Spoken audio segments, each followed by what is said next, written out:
हरे कृष्णा। तो चलिए आज जान लेते हैं कि कूर्म द्वादशी कब है, कब भगवान विष्णु के कूर्म अवतार की कहानी पढ़ी जाएगी, सुनी जाएगी, और भगवान विष्णु के कूर्म अवतार की कथा क्या है, और कूर्म द्वादशी को हमें कैसे पूजा विधि करनी चाहिए भगवान विष्णु के लिए जो समर्पित है ये वाली कूर्म द्वादशी। तो चलिए जान लेते हैं इस कूर्म द्वादशी की संपूर्ण जानकारी इस वीडियो में। तो साल 2025 की पहली द्वादशी तिथि आने वाली है जो कि आज है, और इसे कूर्म द्वादशी कहा जाएगा। और हिंदू धर्म में भगवान विष्णु को जो समर्पित कूर्म द्वादशी तिथि का क्या महत्व है, तो चलिए जान लेते हैं इस वीडियो में कि कूर्म द्वादशी पर कैसे पूजा विधि करते हैं, कब मनाई जाएगी ये द्वादशी, और कब और कैसे पूजा विधि करेंगे भगवान विष्णु की। तो कूर्म द्वादशी भगवान विष्णु के दूसरे अवतार कूर्म यानी कि कच्छप को समर्पित है। और कूर्म अवतार वह रूप है जिसमें भगवान विष्णु ने समुद्र मंथन के समय मंदराचल पर्वत को अपनी पीठ पर धारण किया था, और पृथ्वी को संतुलित करने और देवताओं की सहायता करने के लिए जो विष्णु जी ने ये अवतार लिया था। और धार्मिक मान्यता ये है कि इस दिन भगवान विष्णु की पूजा करने से जीवन में शांति, सुख और समृद्धि आती है, और साथ ही भक्तों की सभी प्रकार के पापों से उनको मुक्ति और मोक्ष की प्राप्ति होती है। और कूर्म द्वादशी पर गरीब और ज़रूरतमंदों को अन्न, वस्त्र और धन का दान करना अत्यंत शुभ माना जाता है। तो चलिए जानते हैं अब कूर्म द्वादशी कौन सी डेट तिथि को मनाई जाएगी और कूर्म द्वादशी की कथा कौन सी है। तो कूर्म द्वादशी मनाई जाएगी हिंदू पंचांग के अनुसार द्वादशी तिथि 10 जनवरी को सुबह 10:19 से प्रारंभ हो रही है, और 11 जनवरी को सुबह 8:21 तक रहेगी।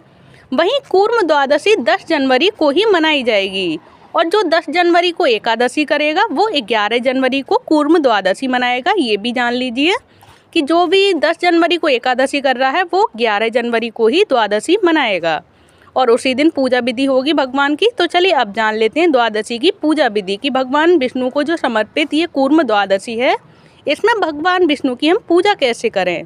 तो द्वादशी तिथि पर सूर्योदय से लेकर सूर्यास्त तक पूजा करना शुभ माना जाता है, और अगर त्रयोदशी तिथि लग जाए तो द्वादशी में ही पूजा करना आवश्यक है। और वहीं प्रातःकाल स्नान और व्रत का संकल्प लें, और भगवान विष्णु के कूर्म अवतार की प्रतिमा या चित्र की स्थापना करके उस पर चंदन, फूल, दीप और धूप और नैवेद्य अर्पित करें, और भगवान विष्णु के इस मंत्र का जाप करें। ओम नमो भगवते कूर्माय नमः, ओम नमो भगवते कूर्माय नमः। इस मंत्र का जाप करें 108 बार, जो कि मैं आप सभी को बता रही हूँ, मेरे सुन के रिपीट कर सकते हैं आप सभी या सुन सकते हैं। और इसके बाद भगवान विष्णु की कथा और कूर्म अवतार की महिमा सुनना इस दिन फलदायी माना जाता है, और दिन भर व्रत रखना चाहिए, और दूसरे दिन द्वादशी के यानी कि दूसरे दिन द्वादशी के बाद त्रयोदशी तिथि में व्रत को खोलना चाहिए, यानी कि व्रत का पारण करना चाहिए, और इस व्रत की कथा भी अवश्य सुननी चाहिए। चलिए मैं आप सभी को सुनाती हूँ कूर्म द्वादशी व्रत कथा, जिसके सुनने मात्र से ही भगवान विष्णु आप सभी की हर मनोकामना पूर्ण करेंगे। तो चलिए जान लेते हैं पौराणिक मान्यता के अनुसार देवताओं और असुरों ने अमृत यानी कि अमृत का रस प्राप्त करने के लिए समुद्र मंथन का निर्णय लिया, और समुद्र मंथन के लिए मंदराचल पर्वत को मथनी और बासुकी नाग को रस्सी के रूप में उपयोग किया। तो मंथन के दौरान मंदराचल पर्वत समुद्र में डूबने लगा। तब भगवान विष्णु ने कछुए यानी कि कूर्म का रूप धारण कर पर्वत को अपनी पीठ पर स्थित किया, और इस अवतार ने मंथन प्रक्रिया को सफल बनाने और सृष्टि के संतुलन को बनाए रखने में महत्वपूर्ण भूमिका निभाई। इसीलिए कूर्म द्वादशी व्रत को मनाया जाता है, और कूर्म द्वादशी व्रत के लिए भगवान विष्णु को जो समर्पित है द्वादशी, इसको व्रत रखा जाता है, और ये कथा भी अवश्य सुनी जाती है, जो कि भगवान विष्णु का कूर्म यानी कि कछुए अवतार हिंदू धर्म में भगवान विष्णु के 10 अवतार में से दूसरा अवतार है। और कूर्म अवतार को पृथ्वी और ब्रह्मांड की रक्षा और संतुलन बनाए रखने के लिए अत्यंत महत्वपूर्ण माना जाता है। तो इसकी इसीलिए द्वादशी वाले दिन पूजा विधि इसी प्रकार से करनी चाहिए जो मैंने आप सभी को बताई है पूजा विधि।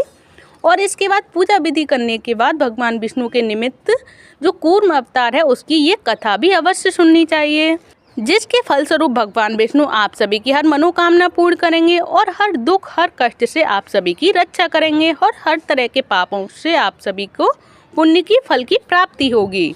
तो आप सभी को ये कथा और डेट और ये शुभ मुहूर्त और ये जो मैंने आप सभी को पूजा विधि बताई है द्वादशी तिथि की, तो आप सभी को ये सारी जानकारियाँ कैसी लगी प्लीज़ मुझे कमेंट बॉक्स में बताएं और कमेंट बॉक्स में जय श्री हरि अवश्य लिखें। और आप सभी को अगर ये वीडियो अच्छी लगी हो तो प्लीज़ एक वीडियो को लाइक कर दें, चैनल को सब्सक्राइब करें। धन्यवाद।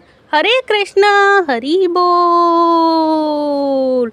हमेशा सुनिए, हमेशा जपिए हरे कृष्ण कृष्ण कृष्ण हरे हरे, हरे राम राम राम हरे हरे, हरे कृष्ण हरि बोल।